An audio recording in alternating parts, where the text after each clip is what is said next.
الحمدللہ لاہور میں ایک بار پھر رحمت کی بارش برس رہی ہے۔ اللہ تعالیٰ کا ہم جتنی بھی شکر ادا کرے وہ کم ہے۔ بہت شدید قسم گرمی تھی، ساتھ ساتھ لوڈ شیڈنگ کا بھی مسئلہ تھا، لیکن اللہ تعالیٰ نے اپنی رحمتی برسائی، برکتی برسائی۔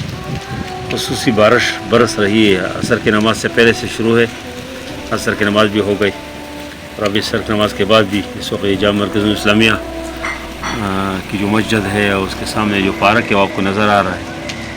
ہم چاہ رہے ہیں کہ پورا مدرسہ کو دکھائے، لیکن بارش سے باہر نکلنا مشکل ہے۔ بہرحال ایک تو ہم اللہ تعالیٰ کا اس پہ بہت زیادہ شکر ادا کرے، الحمدللہ الحمدللہ علی کل حال۔ رحمان و رحیم ذات ہے، اس کے رحم کا کوئی انتہا نہیں ہے۔ دوسرے کہ یہ محرم کا مہینہ ہے، محرم کے روزوں کی جو فضیلت ہے، اہمیت ہے، آپ کو معلوم ہے۔ اللہ تعالیٰ نے یہ مہینہ ایک بار پھر ہمیں نصیب کیا تو اس میں ہم روزے رکھیں۔ اس کو نبی کریم صلی اللہ علیہ وسلم نے فرمایا کہ یہ شہر اللہ المحرم ہے، اللہ کا مہینہ محرم، اور فرمایا کہ اس کے روزے بہت بہترین روزے ہیں۔ افضل الصیام بعد رمضان، رمضان کے بعد بہترین روزے محرم کے روزے ہیں۔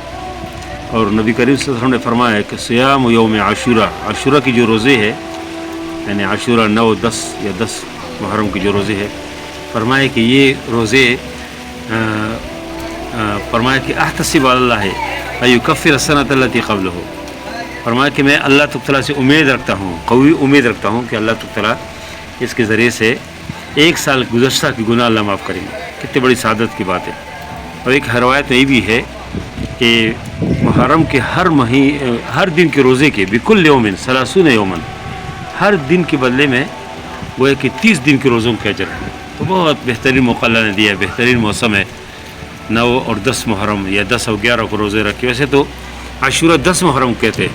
نبی کریم صلی اللہ علیہ وسلم جب مدینہ المنورہ تشریف لے گئے تو یہودی 10 محرم کو روزے رکھتے تھے۔ اللہ کے نبی نے پوچھا کہ ما ھذا اليوم الذی تصومون فیہ، جس میں تم روزے رکھتے ہیں کیا دن ہے؟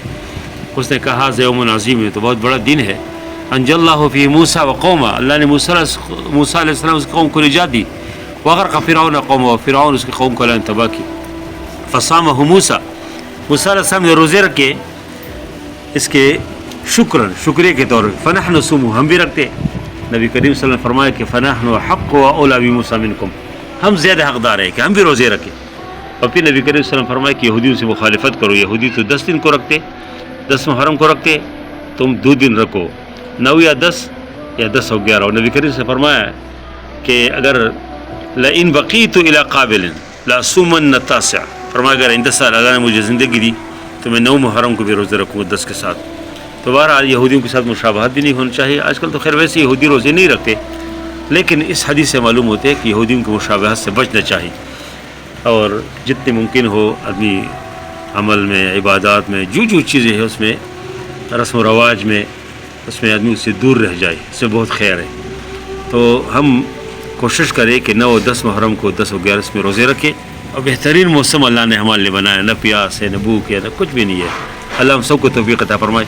اللہ تعالیٰ اس بارش کو رحمت بنائے، پوری دنیا کے مسلمانوں کی اللہ اس کو رحمت بنائے، اللہ اس کو زحمت نہ بنائے۔ پانی جمع ہو گئی جگہ جگہ، لیکن اس زمین کو بھی پانی کی ضرورت ہے، اس پودوں کو بھی، درختوں کو بھی۔ تو اس پر اللہ تعالیٰ کا بہت زیادہ شکر ادا کرتے ہیں۔ اللہ تعالیٰ ہمیں اپنی رحمت ہمیں نصیب فرمائے، اور اللہ تعالیٰ کی نافرمانی سے اللہ ہم سب کو بچائے، تاکہ ہم مزید اللہ کی رحمت کو مستحق بن جائے۔ جزاکم اللہ، اللہ حافظ۔